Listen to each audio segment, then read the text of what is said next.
वित्त मंत्री निर्मला सीतारमण ने मंगलवार को बजट पेश किया। इस बजट को चुनावी बजट के रूप में भी देखा जा रहा है। मध्यम वर्ग के लोगों को इस बजट से महंगाई, टैक्स से छूट और बेरोजगारी को लेकर बड़े ऐलान की उम्मीद थी, लेकिन महंगाई और टैक्स पर छूट को लेकर कोई बड़ा ऐलान तो नहीं किया गया। देश में रोजगार को लेकर वित्त मंत्री ने जरूर कहा कि हमारे पास 60 लाख अतिरिक्त नौकरियां देने की क्षमता है। इसके अलावा डिजिटल करेंसी शुरू करने का भी ऐलान हुआ है। हालांकि वर्चुअल करेंसी पर सरकार ने 30% टैक्स लगाने की भी घोषणा की है। इसके अलावा सरकार इस साल 5G सेवा भी शुरू करने जा रही है और इसकी स्पेक्ट्रम की नीलामी भी इसी साल हो जाएगी। गांव-गांव में कनेक्टिविटी को और बढ़ाया जाएगा। टैक्स पेयर को ये राहत जरूर मिली है कि ITR फाइल करने में 2 साल तक की राहत दी गई है। गलती पता चलने पर 2 साल तक का टैक्स चुकाकर अपडेटेड रिटर्न भी भरा जा सकेगा।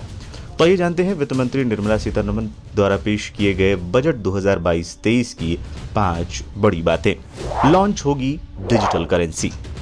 ब्लॉकचेन और अन्य टेक्नोलॉजी का इस्तेमाल करते हुए इसी साल RBI डिजिटल रुपया जारी करेगा। क्रिप्टो करेंसी से होने वाली कमाई पर 30% का टैक्स लगाया जाएगा। कॉर्पोरेट टैक्स को 18% से घटाकर 15% कर दिया गया है।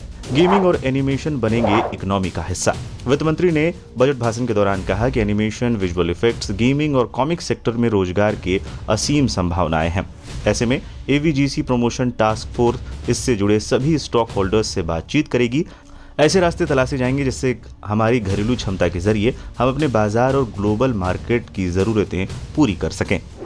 रोजगार और गरीबों के लिए ऐलान।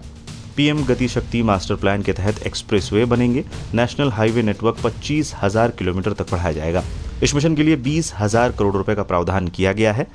60 लाख नए रोजगार सृजन करने की कोशिश होगी। गरीबों के लिए 80 लाख घर बनाए जाएंगे। इसके लिए 48,000 करोड़ रुपए का बजट है। 400 नई पीढ़ी के वंदे मातरम ट्रेनें चलेंगी।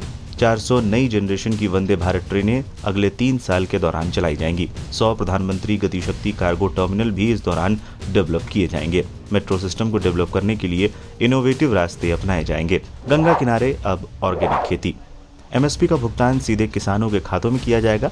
गंगा के किनारे के 5 किलोमीटर के दायरे में आने वाली जमीन पर ऑर्गेनिक खेती को बढ़ावा दिया जाएगा। खेती की जमीन के दस्तावेजों का डिजिटलीकरण होगा। राज्यों को एग्रीकल्चर यूनिवर्सिटी के सिलेबस बदलने को कहा जाएगा ताकि खेती की लागत को कम किया जा सके। तो ये थी बजट 2022 से जुड़ी 5 बड़ी बातें।